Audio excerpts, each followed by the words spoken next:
Over the past few days, I've been kind of thinking about how, especially these, big corporations, they're kind of begun to act and conduct themselves in the way of a lot of famous mobsters and mafia organizations and movies. And the way I say that is, it's called squeezing the arm, twisting the arm of the consumer. A very common example, especially with young people, is going to be your cell phone service. You pay a certain amount a month for your service. If you're late past a certain point, they start to slow your service down until eventually they turn it off. That's obviously designed first to squeeze your arm before they completely cut off the circulation. That's almost like a mob technique of going shaking someone down. Hey, you got my money yet? Shaking them down, making their life more miserable. You're slowing down their service, so maybe if they're in X industry, they can't surf the web as fast on their phone. If they're someone who's in business for themselves, whatever. But the point is, it's designed to make the circulation of their service or their product. In that case, it's cellular service for a mobile device.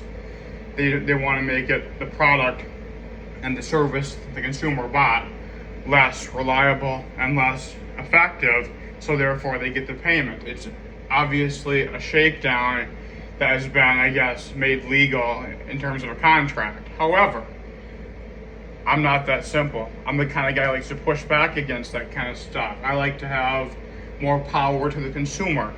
And you always see on the news that people are like, oh, this is a win for the consumer. There have been no major wins. There have been some benefits granted.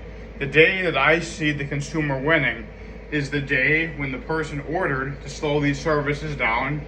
Say it's someone who slows down cell service.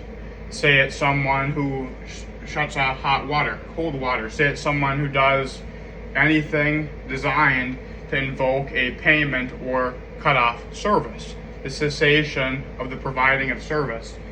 I say the only win will ever happen is when the person ordered to do that, or the customer service rep that is hearing the complaints and the frustrations of the consumer, when they're able to see themselves in that consumer on an unbiased level, seeing an equal loyalty to the consumer, but also an equal loyalty to the company that pays their paycheck.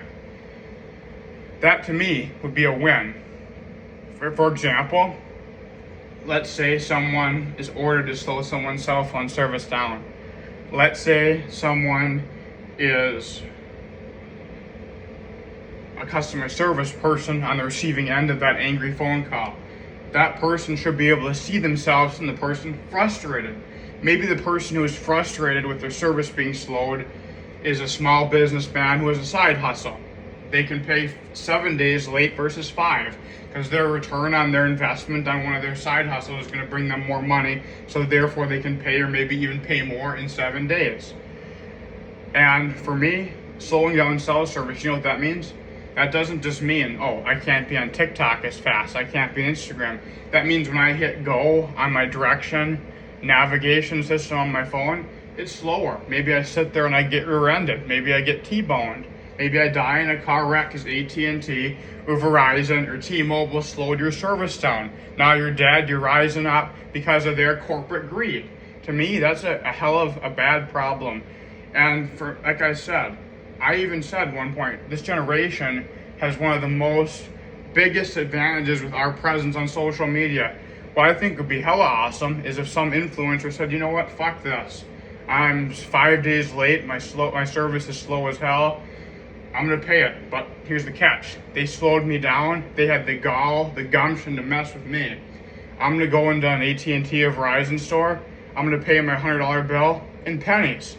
I got 3 Kemp's ice cream buckets full of pennies. I'm gonna dump them on their floor and say, you know what, if you slow me down again, I'll do this every time. Every time you slow me down, you people will be scrounging for my pennies on the fucking floor.